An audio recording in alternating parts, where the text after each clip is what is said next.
presten mucha atención a lo que vean y escuchen. Si divagan, si desvían la mirada aunque sea un instante, nada tendrá sentido. Buenas amigos periféricos, estamos en el Centro Cultural Sigue la Polilla. ¿Escucharon bien? Pónganse esto. Pónganse esto, vamos. Mi nombre es Gustavo Bailey y en cámara está Pato Santa Cruz. Este es un nuevo capítulo de Historia en Escena. Vinimos a ver un hombre peligroso y acá se los contamos. Se van a arrepentir en momentos ahora. ¿Escucharon? ¿Alguien se arrepiente? Porque somos periferia y lo vemos todo.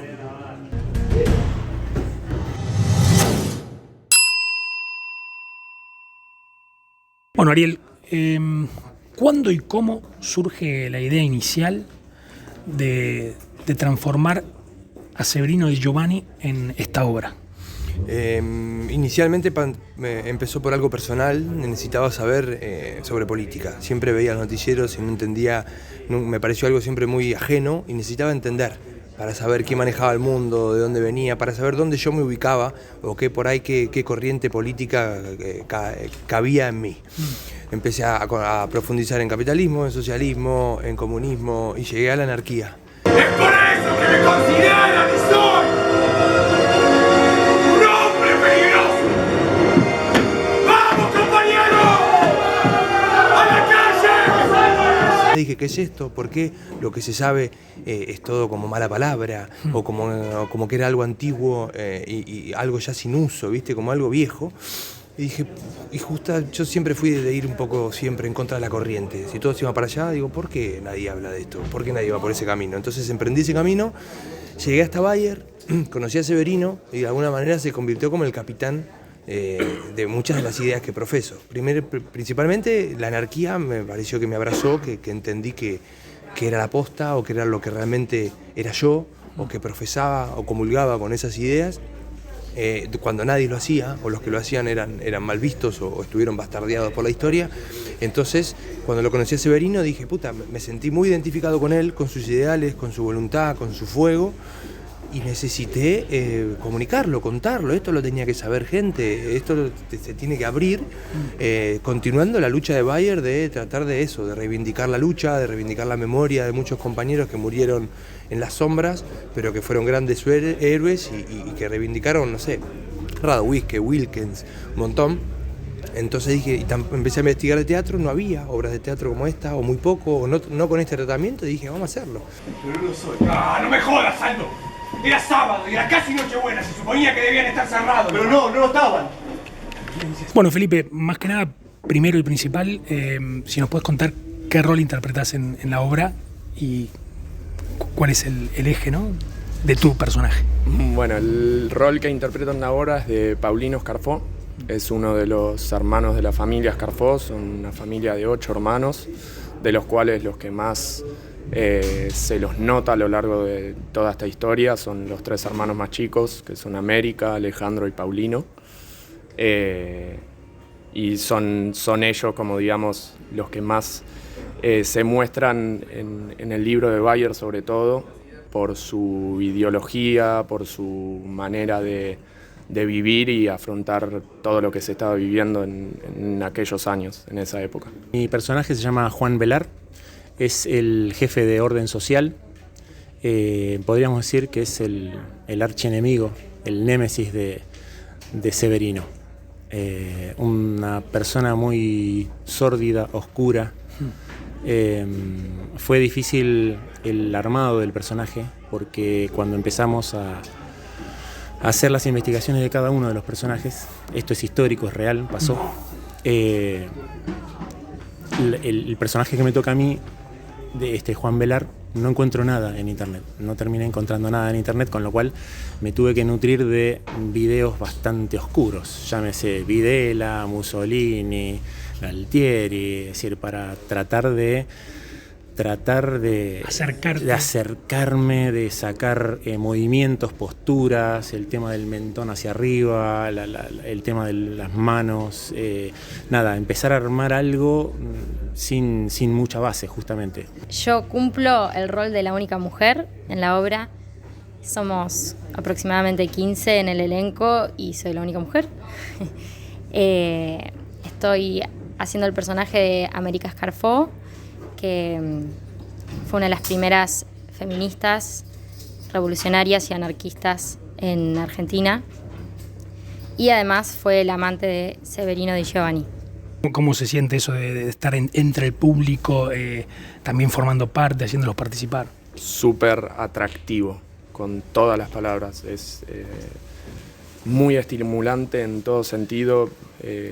Escena tras escena tenés al público mirándote a nada de distancia, entonces eso hace que uno esté completamente estimulado desde que arranca hasta que termina. Por más que esté fuera de escena o no, estás con la concentración bien metida, exactamente. Me encanta. Creo que es la primera vez. Estoy tratando de hacer memoria, pero me parece que es la primera vez que hago teatro inmersivo. Y al principio dije, ¿qué me va a pasar cuando vea a la gente? Y la verdad es que me potencia. Es increíble que te estén viendo y escuchando y poder también compartirlo, ¿no? Porque al fin y al cabo lo que uno hace actuando es decir algo y uno quiere que lo escuchen. Entonces, poder aprovechar de mirar a las personas, claro. A mí personalmente me fascina, me moviliza. También ver a la gente, se movilizan un montón de personas en la obra. Es muy loco cómo reacciona la gente. Sobre todo nosotros después de la función hacemos una ronda, invitamos a la gente a que dé la devolución. Y es increíble la gente que primero le trae a la cabeza escenas o vivencias de la dictadura, momentos, hay personas que a lo mejor se quiebran, que no pueden ni siquiera dar una devolución. ¿Te acordás de alguna en particular? De aquello que ocurre post-función. Sí, la que más me impactó fue en la función anterior. Vinieron los personajes de Pacheco, de Rodolfo Pacheco. Los familiares. Los familiares del original. Sí. De Pacheco, de van a venir, de Severino, conocí al nieto de Severino. Digamos, ¿hablaste con él previamente también para la creación del personaje? ¿Charlaste? Lo conocimos a partir de esto. Esto empezó a unir familias, estos familiares que vinieron los 14, algunos no se conocían entre ellos y se vinieron a conocer acá. Entonces ya excede lo teatral y se convierte en un hecho de la vida. O sea, realmente se cruzan las historias y va mucho más allá de una mera obra de teatro. Acerca posiciones, revive espíritus. Mucha gente dice, che, quiero ser anarquista, quiero investigar. Entonces esa es la semilla con la que cómo funciona la obra. Empiezan las devoluciones y había un señor mayor sentado, tranquilo, una postura totalmente tranquila. Un familiar de él le dice, tío, decile que vos estuviste preso, que esto, que lo otro. El tipo empieza a hablar y en un momento hablaban y hacían menciones de cada uno de los personajes. Sí. Y me mira a mí y me dice, en un momento me dieron ganas de sacarte la pistola. Y a mí me voló la cabeza eso, porque digo, si te pones a pensar, el tipo está viniendo a una obra y esto es un juego, digamos, no deja de ser un juego. Y si este tipo la pasó realmente mal... Sí, lo retrotrae claro, claramente eso. Pero digo, que lo haya retrotraído a ese punto como para que, a pesar de ser un juego y de que el tipo sabe que va a agarrar una pistola y no va a tener nada, y que le haya disparado esa sensación de decirme, y me miró y me dijo, tenía ganas de sacarte la pistola, como diciendo, no era joda. ¿Y cómo se lo tomaron precisamente los familiares de todos estos personajes, ¿no? ¿Cuáles fueron las devoluciones? Hermosas. Y eso es lo que nos sorprende positivamente, porque por ahí podían no comulgar o no les copa o no se sintieron identificados, pero todos al borde de la emoción y al borde del orgullo. Entonces, que esa gente se sienta representada quiere decir que estamos contando bien la historia y es maravilloso. La verdad es que creo que para todos fue una sorpresa lo que le pasa a la gente. O sea, al ser algo tan distinto no sabíamos cómo lo iba a recibir la gente. Porque también al ser, no sé, viste, puede pasar de todo a la gente. Todos se quedan fascinados, emocionados. Muchos se quedan replanteándose hasta sus valores. Muchos hasta a veces contradicen la obra, como lo que transmite la obra, como dicen su punto de vista, y yo no comparto esto, pero es increíble. Y la verdad que fue de las devoluciones que tuve, por ejemplo, yo del personaje, después me dicen cosas increíbles, digamos, cosas increíbles me dicen, sos siniestro, das miedo, es decir, cosas, viste, que... Lo haces muy bien, entonces. Claro, me dicen, bueno, gracias. La verdad que es un personaje de mierda, pero te dicen, no, sos siniestro, das miedo, ten cuidado. Nada, te mueve mucho. Fueron años bastante duros, muy complicados, que después, bueno, a lo largo de la historia también se fueron viviendo. Y nada, fueron años terribles en los que estos personajes pudieron dar su huella, que no es poca cosa, y mucho menos con todo el contexto que se estaba viviendo en ese entonces. ¿Crees que realmente fue un hombre peligroso o quizás los hombres peligrosos eran aquellos que lo perseguían? Es una buena pregunta. Yo creo que todos fueron hombres peligrosos, cada uno con su manera y yendo a donde su ideología los mandaba. Pero sin duda que fue un hombre peligroso.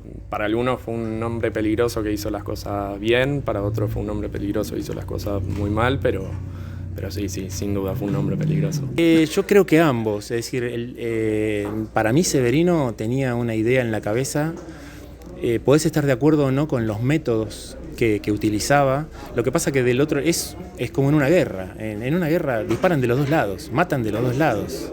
Entonces ponían bombas de un lado pero torturaban también del otro. Claro. Es decir, el tipo de nuevo, no encontré mucha bibliografía e historia, pero se sabe que, digamos, en la época de los militares hubo torturas y hubo del otro lado. Entonces, está bien, un bando ponía bombas, mataba gente, y del otro lado también. Entonces, ¿con qué combatís esa tortura, esa represión? Entonces llega un momento que un tipo como Severino dice, listo, me cansé y voy a jugar con las mismas armas.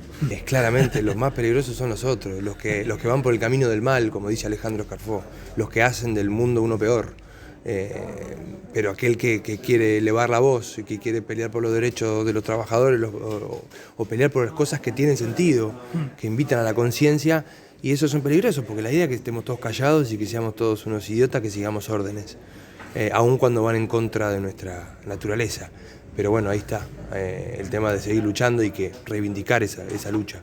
Sí, creo que era un hombre peligroso, pero porque para mí la violencia es violencia en todos sus aspectos, y eso no hay nada que para mí deje de serlo, claro. Violencia. Para mí no es que veo, y para mí el personaje también, como es muy interesante ver qué le pasa. Es como algo opuesto con la violencia, voz, claro. También.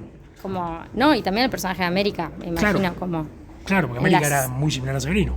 Como las situaciones de violencia que transitar con eso. Vos, Ariel, has, digamos, participado de Fuerza Bruta, has incluso hecho algunos videos ahí como que fueron virales acerca de te disfrazaste de linchera y frente a un restaurante han echado, has hecho lo del síndrome de Tourette. ¿Por qué crees que está Ariel, ¿no? Con siempre cosas, con esa denuncia? Me parece que yo uso el arte como herramienta, como arma, en lo posible de transformación, primero personal, y después, si esa transformación personal sucede, que pase a la transformación del alrededor, de las personas, de los lugares. Me parece una herramienta importantísima y necesaria el teatro, y yo siempre me pregunté si los personajes lo encuentran a uno, si uno encuentra a los personajes, y hay... Felizmente también hice de San Martín, hice personajes claro. Que siempre estaban en esta lucha o siempre estaban en una revolución, sea personal o sea con el afuera. Pero me atraen profundamente los personajes que están al límite, claro. Que todo el tiempo están a punto de explotar, ya sea por una revolución, por un problema, pero siempre están al borde y siempre me lleven a mí a un desafío, a nunca estar cómodo y en lo posible a gente que esté vinculada o afín a mi filosofía y a lo que yo siento, entonces que comulgan un poco con mi idea. Pero siempre es utilizando la cultura para, en lo posible, cambiar el mundo o ir hacia ese camino. El arte es político. Sin duda, sí, sin duda. Brindémosle a la belleza, al espíritu, al amor, el culto que se merece. ¿Cuánto hay de Horacio en Juan y de Juan en Horacio? Y tratás de sacar, de Horacio, sacar de Horacio para meter en Velar, trato de sacar lo más feo y sórdido de lo que tengo Que adentro. en algún lado lo tenés. En algún lado siempre uno tiene una bronca por alguien, por un jefe, por lo que sea, entonces sacás eso y tratás de meterlo. Sí es cierto que al final de cada función termino bastante con una energía media baja porque las escenas que tengo las tengo o referente a Ariel o directamente con Ariel. Hay una donde literalmente estamos en una cárcel con él y me une esta amistad, Claro. que es una cosa dificilísima de tratar de sacar lo peor con un muy amigo. Es jodido, pero bueno, nada, le ponemos el hombro. ¿Qué hay de Felipe? Paulino, yo veo lo que más le puedo asimilar es esta cosa de admiración hacia los referentes, sobre todo a Severino, que él lo toma como un referente, como un padre. De hecho, Paulino está muy como contaminado por la ideología de sus padres, que no está para nada de acuerdo, ya que en ese entonces eran padres bastante conservadores, cosa que a él no le gustaba para nada, y Severino fue como una escapatoria de toda esa vida personal que estaba viviendo.